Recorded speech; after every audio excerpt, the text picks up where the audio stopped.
ଓମ୍ ଶାନ୍ତି। ସୁପ୍ରଭାତ। ଏଇ ମୃତ୍ୟୁ ଲୋକରୁ ନିଜର ବୁଦ୍ଧିକୁ ହଟାଇ ଶାନ୍ତିଧାମ ଘରକୁ ଫେରିବାର ପୁରୁଷାର୍ଥ କରୁଥିବା ସମସ୍ତ ପରମାତ୍ମ ପ୍ରେମୀ ଶ୍ରେଷ୍ଠ ଆତ୍ମାମାନଙ୍କୁ ଶୁଭ ସକାଳର ଶୁଭ ଅଭିନନ୍ଦନ, ସୁସ୍ୱାଗତମ୍। ଘରୁ ବାହାରକୁ ଯାଇ ଅନେକ ଦିନ ପରେ ପୁନଶ୍ଚ ଘରକୁ ଫେରିବାକୁ ଥିବାର ସମୟ ଯେତେ ଯେତେ ନିକଟତର ହେଉଥାଏ, ଫେରିବା ବାଲାର ମନ ମଧ୍ୟ ସେତେ ଉଲ୍ଲସିତ ହେଉଥାଏ। ଏହା ପ୍ରାୟ ସମସ୍ତଙ୍କର ଅନୁଭବ ଥିବ। ପୁନଶ୍ଚ ଯେତେବେଳେ ନୂତନ ଘରଟିଏ ତିଆରି ହେଉଥାଏ, ତା ପ୍ରତି ମୋହ ବଢ଼ି ଯାଇଥାଏ ଏବଂ ପୁରୁଣା ଘରଠାରୁ ଧୀରେ ଧୀରେ ଆଗ୍ରହ କମିବାକୁ ଲାଗିଥାଏ। ମନ ସର୍ବଦା ଅସ୍ଥିର ହୋଇଥାଏ କିପରି ନୂଆ ଘର ସମ୍ପୂର୍ଣ୍ଣ ହେବ ଏବଂ ଆମେ ସେଠାକୁ ଯିବୁ। ବର୍ତ୍ତମାନ ଏହି ସାରା ବିଶ୍ୱର ମଧ୍ୟ ସେହି ଅବସ୍ଥା ଆସିଯାଇଛି। ଏବେ ଏହି ପୁରୁଣା କଳିଯୁଗୀ ଦୁନିଆର ମହାବିନାଶ ନିଶ୍ଚିନ୍ତ ଭାବରେ ହେବ। ଏହି ନାଟକ ଏବେ ପୁରା ହେବାକୁ ଯାଉଛି। ଏବେ ସମସ୍ତଙ୍କୁ ମୂଳ ଘର ବ୍ରହ୍ମଲୋକ ବା ଶାନ୍ତିଧାମକୁ ଫେରିବାକୁ ହିଁ ହେବ। ତେଣୁ ନିଜର ଅବସ୍ଥାକୁ ଭଲ ରଖିବା ପାଇଁ ଅମୃତବେଳା ବା ବ୍ରାହ୍ମ ମୁହୂର୍ତ୍ତରୁ ଉଠି ଏକାନ୍ତରେ ବସି ବିଚାର କରିବା ଦରକାର ଯେ ମୁଁ ଆତ୍ମା ଅଟେ। ଏବେ ଘର ବାହୁଡ଼ାର ସମୟ ମୋତେ ଫେରିବାକୁ ହେବ। ପରନ୍ତୁ ଶାସ୍ତ୍ରରେ ଏହି କଳିଯୁଗୀ ଦୁନିଆର ଆୟୁଷ ଆହୁରି 40,000 ବର୍ଷ ବାକି ଅଛି ବୋଲି ଲେଖିଦେବାରୁ ସମସ୍ତେ ଭ୍ରମିତ ହୋଇଯାଉଛନ୍ତି। ଅନୁଭବ କରୁଛନ୍ତି କି ଏ ଦୁନିଆ ବିନାଶ ନିଶ୍ଚୟ ହେବ, ପରନ୍ତୁ ଶାସ୍ତ୍ରକୁ ମାନ୍ୟତା ଦେଇ ସେହି କଥାରେ ଭ୍ରମିତ ହେବା କାରଣରୁ ଏହି ପୁରୁଣା ଦୁନିଆଠାରୁ ବୁଦ୍ଧି ହଟୁନାହିଁ କି ମୂଳ କଥା ବା ମୂଳ ଘର, ଆତ୍ମିକ ଘର ବା ଶାନ୍ତିଧାମ ମନେ ପଡ଼ୁନାହିଁ କି ନୂତନ ଦୁନିଆ ଅର୍ଥାତ୍ ସତ୍ୟଯୁଗୀ ସ୍ୱର୍ଗ ଦୁନିଆ ମଧ୍ୟ ବୁଦ୍ଧିରେ ଆସୁନାହିଁ। ଭଗବାନ କହୁଛନ୍ତି, ମୋ ଉପରେ ପୁରା ବଳି ଚଢ଼ିଯାଅ।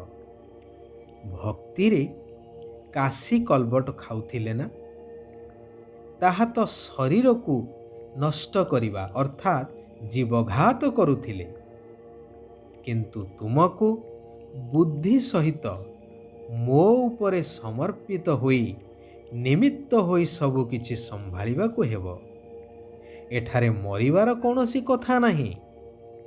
ମରିବା ଅର୍ଥାତ୍ ବୁଦ୍ଧି ସହିତ ଏହି ପୁରୁଣା ଦୁନିଆ, ପୁରୁଣା ଦେହ, ଦେହର ସମ୍ବନ୍ଧ ଆଦିକୁ ଭୁଲିଯିବା। ବୁଦ୍ଧିର ଯୋଗ କେବଳ ଜଣକ ସହିତ ରହୁ, ଏପରିକି ନିଜର ପୁଅ, ଝିଅ ବା ଅନ୍ୟ କୌଣସି ଦେହଧାରୀ ମନେ ନ ପଡ଼ନ୍ତୁ। ଦେହର ଅଭିମାନ ସମ୍ପୂର୍ଣ୍ଣ ତୁଟିଯାଉ। ଯେଉଁମାନେ ଏହିଭଳି ସମ୍ପୂର୍ଣ୍ଣ ବଳି ଚଢ଼ିଥାନ୍ତି, ସେହିମାନଙ୍କୁ ହିଁ ଶିବ ବାବାଙ୍କ ଠାରୁ ସତ୍ୟ ଆଉ ତ୍ରେତୟା ଦୁଇ ଯୁଗରେ 21 ଜନ୍ମର ସମ୍ପତ୍ତି ଅର୍ଥାତ୍ ସୁଖ ଶାନ୍ତିର ରାଜ୍ୟ ପ୍ରାପ୍ତ ହୋଇଥାଏ। କେବେ ବି ଦେହ ଅଭିମାନରେ ଆସି ଭଗବାନଙ୍କର ଏବଂ ଈଶ୍ୱରୀୟ କୁଳର ବଦନାମ କରିବା ଅନୁଚିତ। କାରଣ ବାବା ଆମମାନଙ୍କୁ କଉଡ଼ିରୁ ହୀରାତୁଲ୍ୟ କରିବାର କୃପା ଏବେ ଆସି କରୁଛନ୍ତି।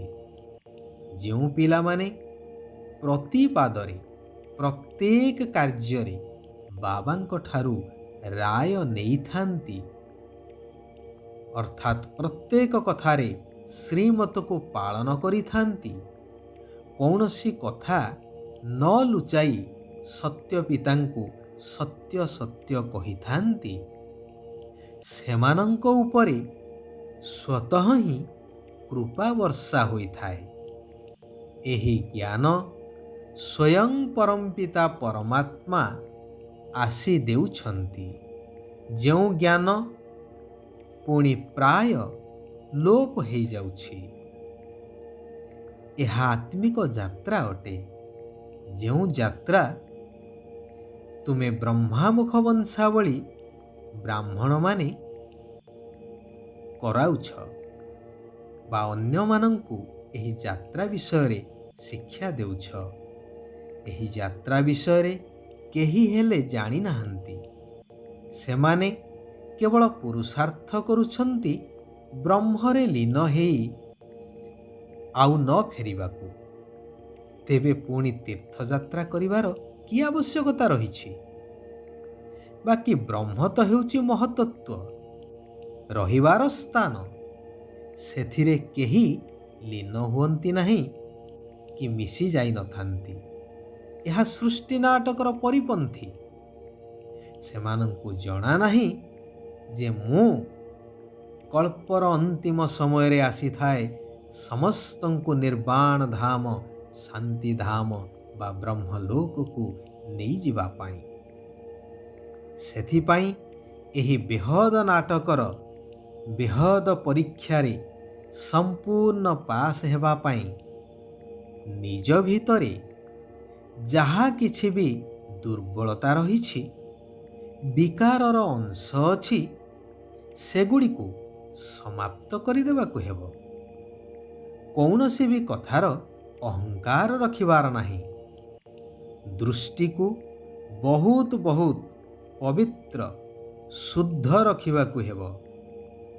କେବେ ବି କୌଣସି ଦେହଧାରୀ ପ୍ରତି ଆକର୍ଷିତ ହେବାର ନାହିଁ।